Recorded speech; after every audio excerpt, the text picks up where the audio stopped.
Hi viewers, ಕರುನಾಡ ಕೈರುಚಿ ಕ್ರಿಯೇಷನ್ಸ್ಗೆ ಸ್ವಾಗತ. ನಾನಿಲ್ಲಿ ವರಮಹಾಲಕ್ಷ್ಮೀ ದೇವಿಗೆ 2 ಬಿಂದಿಗೆಯನ್ನು ಉಪಯೋಗಿಸ್ಕೊಂಡು ಹೇಗೆ ಅಲಂಕಾರ ಮಾಡ್ಬೋದು ಅನ್ನೋದನ್ನು ನಿಮ್ಮೊಟ್ಟಿಗೆ ಶೇರ್ ಮಾಡ್ಕೊಳ್ತಾ ಇದ್ದೀನಿ.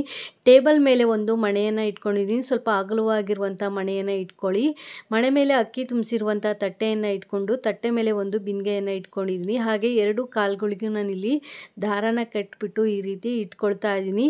ಎಡಗಡೆ ಕಾಲ್ಗೆ ಮಂಡಿ ಹತ್ರ ಸುತ್ತಬಿಟ್ಟು ಒಂದು ದಾರನ ಕಟ್ಟಿ ಇಟ್ಕೊಂಡಿದ್ದೀನಿ. ನಂತರ ಕಳಶದ ಬಿಂದಿಗೆಗೆ ಕೈಗಳನ್ನ ಹೇಗೆ ಫಿಕ್ಸ್ ಮಾಡೋದು ಅಂತ ನೋಡೋಣ.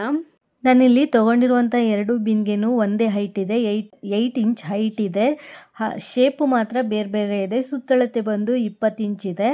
ಈಗ ಕಡ್ಡಿಯನ್ನು ಕಟ್ಟಿ ಇಟ್ಕೊಂಡಿದ್ದೀನಿ ಬಿಂದಿಗೆಗೆ. ಆ ಕಡ್ಡಿಗಳಿಗೆ ದೇವಿಯ ಕೈಗಳನ್ನ ಈ ರೀತಿ ಟೈಟಾಗಿ ಕಟ್ಕೊಳ್ತಾ ಇದ್ದೀನಿ. ಜಾರದೇ ಇರೋ ರೀತಿಯಲ್ಲಿ ನೀಟಾಗಿ ಕಟ್ಕೊಳ್ಳಿ. ನೋಡಿ, ಈ ರೀತಿ ದೇವಿಯ ಕೈಗಳನ್ನ ಕಟ್ಟಿ ಇಟ್ಕೊಂಡ್ರೆ ಆಯಿತು.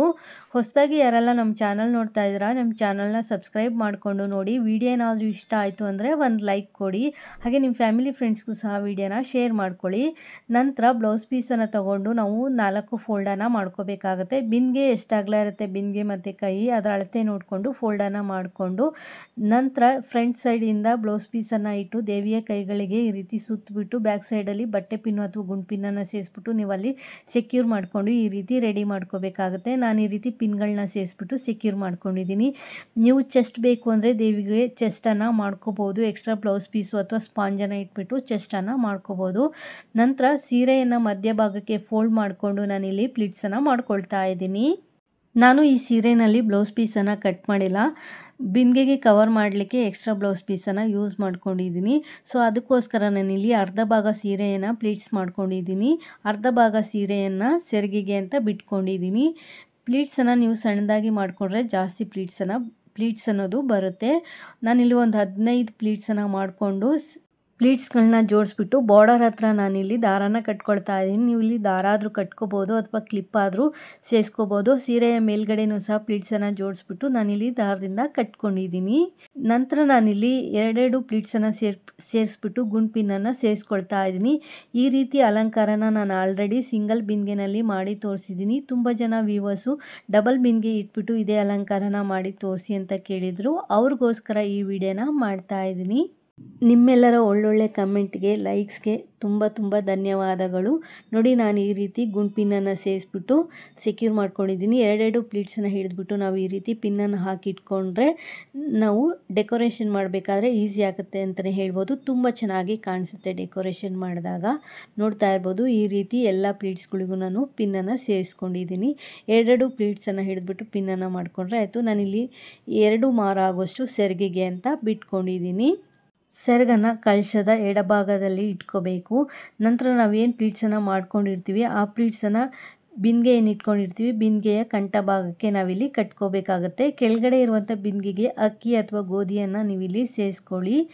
ದೇವಿಯ ಎಡಗಾಲನ್ನು ನಾವೇನು ಪ್ಲೀಟ್ಸ್ ಮಾಡ್ಕೊಂಡಿರ್ತೀವಿ ಆ ಪ್ಲೀಟ್ಸ್ ಮೇಲೆ ಇಟ್ಕೋಬೇಕು. ಇಟ್ಕೊಂಡು ನಾವೇನು ಸೆರಗಿಗೆ ಅಂತ ಸೀರೆಯನ್ನು ಬಿಟ್ಕೊಂಡಿರ್ತೀವಿ ಸೀರೆಯಲ್ಲಿರುವಂತಹ ಮೇಲ್ಗಡೆ ಬಾರ್ಡರನ್ನು ನಾವಿಲ್ಲಿ ತೊಗೋಬೇಕು. ಈ ರೀತಿ ಬಿಡಿಸ್ಕೊಂಡು ಮೇಲ್ಗಡೆ ಬಾರ್ಡರ್ ಏನು ಬರುತ್ತೆ ಆ ಬಾರ್ಡರ್ನ ದೇವಿಗೆ ನಾವೆಲ್ಲಿ ಗೆಜ್ಜೆ ಕಟ್ತೀವಿ ಆ ಗೆಜ್ಜೆ ಕಟ್ಟೋ ಜಾಗದಲ್ಲಿ ಒಂದು ರೌಂಡ್ ಸುತ್ತಬಿಟ್ಟು ಬಟ್ಟೆ ಪಿನ್ನಿಂದ ನಾವಲ್ಲಿ ಸೆಕ್ಯೂರ್ ಮಾಡ್ಕೋಬೇಕು. ಬಟ್ಟೆ ಪಿನ್ನು ಅಥವಾ ಗುಂಡು ಪಿನ್ನಿಂದ ಆದರೂ ನೀವಿಲ್ಲಿ ಸೆಕ್ಯೂರ್ ಮಾಡ್ಕೋಬೋದು.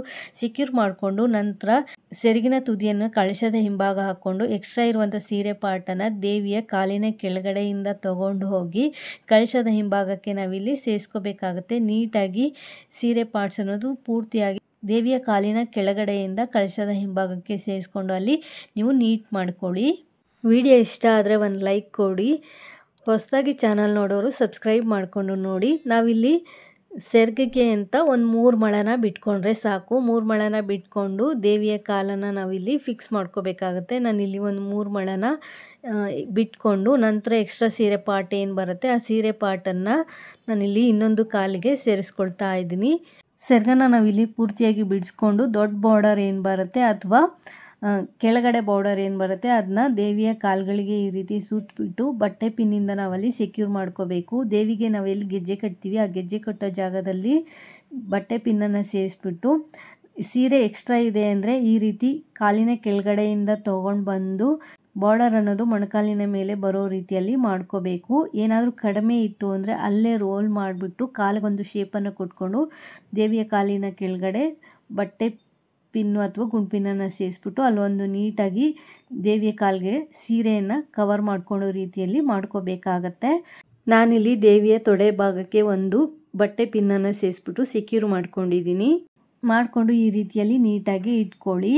ನಂತರ ನಾನಿಲ್ಲಿ ಇನ್ನೊಂದು ಕಳಶದ ಬಿಂದಿಗೆಯನ್ನು ಇಟ್ಕೊಳ್ತಾ ಇದ್ದೀನಿ. ಕಳಶದ ಬಿಂದಿಗೆಗೆ ನಾವೇನು ಬ್ಲೌಸ್ ಪೀಸ್ ಹಾಕಿಟ್ಕೊಂಡಿದ್ವಿ ಆ ಬಿಂದಿಗೆಯನ್ನು ಇಟ್ಕೊಂಡು ಡಬಲ್ ಸೈಡ್ ಟೇಪಿಂದ ಅಥವಾ ಸೆಲ್ಲೋ ಟೇಪಿಂದ ನಾವು 2 ಬಿಂದಿಗೆಗಳನ್ನ ಸೇರಿಸ್ಬಿಟ್ಟು ಅಲ್ಲಿ ಜಾಯಿನ್ ಮಾಡ್ಕೋಬೇಕು. ನಂತರ ನಾವು ನಾರ್ಮಲಾಗಿ ಸೀರೆ ಉಟ್ಕೋಬೇಕಾದ್ರೆ ಹೇಗೆ ಸೆರಗನ್ನು ಪ್ಲೀಟ್ಸ್ ಮಾಡ್ತೀವಿ ಆ ರೀತಿಯಾಗಿ ಪ್ಲೀಟ್ಸನ್ನು ಮಾಡ್ಕೋಬೇಕಾಗತ್ತೆ. ನೀವು ಯಾವ ರೀತಿ ಸೆರಗು ಹಾಕ್ತೀರಾ ಅನ್ನೋದ್ರ ಮೇಲೆ ಸೆರಗನ್ನು ನೀವಿಲ್ಲಿ ಪ್ಲೀಟ್ಸನ್ನು ಮಾಡ್ಕೊಳ್ಳಿ. ನಾನು ಈ ರೀತಿ ಅರ್ಧ ಮೊಳ ಆಗುವಷ್ಟು ಪ್ಲೀಟ್ಸನ್ನು ಮಾಡಿಬಿಟ್ಟು ಸೆರಗಿನ ತುದಿಯನ್ನು ದೇವಿಯ ಎಡಗಡೆ ಭುಜದ ಮೇಲೆ ಹಾಕಿಬಿಟ್ಟು ಅಲ್ಲಿ ಒಂದು ಬಟ್ಟೆ ಪಿನ್ನನ್ನು ಹಾಕಿ ಸೆಕ್ಯೂರ್ ಮಾಡಿಕೊಂಡು ನಂತರ ದೇವಿಯ ಚೆಸ್ಟ್ ಭಾಗದಲ್ಲಿ ಪ್ಲೀಟ್ಸನ್ನು ನಾನಿಲ್ಲಿ ಸ್ಪ್ರೆಡ್ ಮಾಡ್ಕೊಳ್ತಾ ಇದ್ದೀನಿ. ನೀಟಾಗಿ ದೇವಿಯ ಚೆಸ್ಟ್ ಭಾಗದಲ್ಲಿ ಪ್ಲೀಟ್ಸನ್ನು ಸ್ಪ್ರೆಡ್ ಮಾಡ್ಕೊಳ್ಳಿ. ನೀವು ಚೆಸ್ಟ್ ಏನಾದರೂ ಮಾಡಿಕೊಂಡ್ರೆ ಅಲ್ಲಿ ನೀಟಾಗಿ ಕುತ್ಕೊಳ್ಳುತ್ತೆ. ನಾನೇನು ಚೆಸ್ಟ್ ಮಾಡಿಲ್ಲ, ಹಾಗೆ ಬಿಂದಿಗೆಗೆ ಬ್ಲೌಸ್ ಪೀಸಿಂದ ಕವರ್ ಮಾಡಿ ಇಲ್ಲಿ ಡೆಕೋರೇಷನ್ ಮಾಡಿ ತೋರಿಸ್ತಾ ಇದ್ದೀನಿ. ಈ ರೀತಿಯಾಗಿ ದೇವಿಯ ಚೆಸ್ಟ್ ಭಾಗದಲ್ಲಿ ಪ್ಲೀಟ್ಸ್ಗಳನ್ನ ನಾವಲ್ಲಿ ನೀಟಾಗಿ ಸ್ಪ್ರೆಡ್ ಮಾಡಿಕೊಂಡು ದೇವಿಯ ಸೊಂಟಕ್ಕೆ ಒಂದು ಶೇಪ್ ಬರೋ ರೀತಿಯಲ್ಲಿ ಒಂದು ದಾರನ ಕಟ್ಕೋಬೇಕಾಗತ್ತೆ. ನಾವು ಕೆಳಗಡೆ ಬಿಂದಿಗೆ ಏನು ಇಟ್ಕೊಂಡಿರ್ತೀವಿ ಬಿಂದಿಗೆಯ ಕಂಠ ಭಾಗಕ್ಕೆ ನಾವಿಲ್ಲಿ ದಾರನ ಕಟ್ಕೊಂಡು ಒಂದು ಶೇಪ್ ಕೊಟ್ಕೊಂಡ್ರೆ ಆಯಿತು. ಸೆರಗಿನ ತುದಿ ಎಕ್ಸ್ಟ್ರಾ ಏನಿರುತ್ತೆ ಎಕ್ಸ್ಟ್ರಾ ಇರುವಂಥ ತುದಿಯನ್ನು ದೇವಿಯ ಬಲಗಡೆ ಕಾಲಿನ ಕೆಳಗಡೆ ಸೇರಿಸ್ಬಿಟ್ಟು ಅಲ್ಲಿ ನೀಟ್ ಮಾಡ್ಕೊಳ್ಳಿ. ನಾವೇನು ಕೆಳಗಡೆ ಬಿಂದಿಗೆ ಇರುತ್ತೆ ಸೊಂಟದ ಹತ್ರ ದೇವಿಯ ಸೊಂಟದ ಹತ್ರ ಅಲ್ಲಿ ನೀಟ್ ಮಾಡಿಕೊಂಡು ಅಲ್ಲೊಂದು ಶೇಪನ್ನು ಕೊಟ್ಕೊಳ್ಳಿ. ಎಕ್ಸ್ಟ್ರಾ ಇರುವಂಥ ಸೀರೆ ಪಾರ್ಟನ್ನು ಕಳಶದ ಹಿಂಭಾಗ ಅಥವಾ ದೇವಿಯ ಕಾಲಿನ ಕೆಳಗಡೆ ನೀವು ಅಲ್ಲಿ ಸೇರಿಸ್ಕೊಂಡು ನೀಟ್ ಮಾಡ್ಕೋಬೇಕಾಗತ್ತೆ. ನಂತರ ದೇವಿಯ ಸೊಂಟಕ್ಕೆ ಒಂದು ಲೇಸ್ ಅಥವಾ ಒಂದು ಡಾಬನ್ನು ಸೇರಿಸ್ಕೊಳ್ಳಿ. ಕೆಳಗಡೆ ನಾವೇನು ಪ್ಲೀಟ್ಸ್ ಮಾಡ್ಕೊಂಡಿರ್ತೀವಿ ಆ ಪ್ಲೀಟ್ಸಿಗೆ ಕಟ್ಟಿರುವಂಥ ದಾರನ ಬಿಚ್ಚಿಬಿಟ್ಟು ನಾನಿಲ್ಲಿ ಪ್ಲೀಟ್ಸನ್ನು ಸ್ಪ್ರೆಡ್ ಮಾಡ್ಕೊಳ್ತೀವಿ.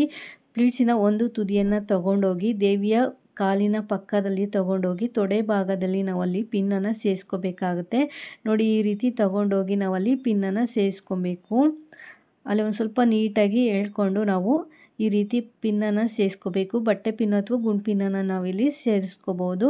ಇನ್ನೊಂದು ತುದಿಯನ್ನು ಸಹ ನಾವಿಲ್ಲಿ ದೇವಿಯ ಕಾಲಿನ ಕೆಳಗಡೆಯಿಂದ ತಗೊಂಡೋಗಿ ಬಲಗಡೆ ಕಾಲೇನು ಬರುತ್ತೆ ಕಾಲಿನ ತೊಡೆ ಭಾಗದಲ್ಲಿ ಬಟ್ಟೆ ಪಿನ್ನನ್ನು ಸೇರಿಸ್ಬಿಟ್ಟು ನಾವಲ್ಲಿ ಸೆಕ್ಯೂರ್ ಮಾಡ್ಕೋಬೇಕಾಗತ್ತೆ. ಹಾಗೆ ಒಂದ್ಸಲ ಈ ರೀತಿ ಪಿನ್ ಹಾಕೊಂಡ ನಂತರ ಪ್ಲೀಟ್ಸ್ ಎಲ್ಲ ನೀಟಾಗಿ ಕಾಣ್ತಿದೆಯಾ ಅಂತ ಒಮ್ಮೆ ನೋಡಿಕೊಂಡು ನೀಟಾಗಿ ಸರಿ ಮಾಡಿಕೊಂಡು ದೇವಿಯ ಕಾಲುಗಳನ್ನ ಅಲ್ಲಿ ನೀಟಾಗಿ ಇಟ್ಕೊಳ್ಳಿ. ಎಡಗಡೆ ಕಾಲಿನ ಮಂಡಿ ಹತ್ರ ಏನಾದರೂ ಕೆಳಗಡೆ ಡೌನ್ ಆಗಿರೋ ರೀತಿ ಇದ್ದರೆ ಬ್ಲೌಸ್ ಪೀಸನ್ನು ಎಕ್ಸ್ಟ್ರಾ ತೊಗೊಂಡು ಬಂದು ಇಟ್ಕೊಂಡಿರಿ. ಆ ಬ್ಲೌಸ್ ಪೀಸನ್ನು ಫೋಲ್ಡ್ ಮಾಡಿಬಿಟ್ಟು ದೇವಿಯ ಕಾಲಿನ ಕೆಳಗಡೆ ನೀವು ಅಲ್ಲಿ ಸೇರಿಸ್ಕೋಬೋದು. ಸೀರೆಯನ್ನು ಒಂದ್ಸಲ ನೀಟ್ ಮಾಡ್ಕೊಂಡಿದ ನಂತರ ದೇವಿಯ ಕಾಲುಗಳಿಗೆ ಗೆಜ್ಜೆಗಳಿದ್ದರೆ ಗೆಜ್ಜೆಗಳನ್ನ ನೀವಿಲ್ಲಿ ಸೇರಿಸ್ಕೋಬಹುದು. ತುಂಬ ಜನ ವ್ಯೂವರ್ಸು ಈ ರೀತಿ ಗೆಜ್ಜೆನ ನೀವೆಲ್ಲಿ ತೊಗೊಂಡ್ರಿ ಅಂತ ಹೇಳಿಬಿಟ್ಟು ಫ್ಲಿಪ್ಕಾರ್ಟು ಮೀಶೋ ಅಮೆಝಾನಲ್ಲೆಲ್ಲ ಸಿಗುತ್ತೆ, ನೀವು ಅಲ್ಲಿ ಸರ್ಚ್ ಮಾಡಿ ತೊಗೋಬೋದು. ನಂತರ ದೇವರಿಗೆ ಅಂತ ಇಟ್ಕೊಂಡಿರುವಂಥ ಒಡವೆಗಳಿಂದ ದೇವಿಗೆ ಅಲಂಕರಿಸಿ ಜಡೆಬಿಲ್ಲೆ ಇದ್ದರೆ ಜಡೆಬಿಲ್ಲೆಯನ್ನು ಸೇರಿಸಿ ಹಾಗೆ ಮೇಲ್ಗಡೆ ಇರುವಂಥ ಬಿಂದಿಗೆಗೆ ನಿಮ್ಮ ಪದ್ಧತಿಯ ಪ್ರಕಾರ ನೀರು ಅಥವಾ ಅಕ್ಕಿಯನ್ನು ಸೇರಿಸಿ ವಿಳೆದೆಲೆ ಮಾವಿನೆಲೆ ಇಟ್ಟು ತೆಂಗಿನಕಾಯಿ ಇಟ್ಟು ದೇವಿಗೆ ಮುಖಪದ್ಮವನ್ನು ಹಾಕಿ ಹೂಗಳಿಂದ ದೇವಿಯನ್ನು ಅಲಂಕರಿಸಿ ಭಕ್ತಿ ಶ್ರದ್ಧೆ ನಿಷ್ಠೆಯಿಂದ ದೇವಿಯನ್ನು ಆರಾಧಿಸಿ. ಈ ಅಲಂಕಾರದ ವಿಡಿಯೋ ನಿಮಗೆ ಇಷ್ಟ ಆದರೆ ಒಂದು ಲೈಕ್ ಕೊಡಿ. ಹೊಸದಾಗಿ ಯಾರೆಲ್ಲ ಚಾನಲ್ ನೋಡ್ತಾ ಇದ್ದೀರಾ ಚಾನಲ್ನ ಸಬ್ಸ್ಕ್ರೈಬ್ ಮಾಡಿಕೊಂಡು ನೋಡಿ. Thanks for watching this video. Take care, have A nice day.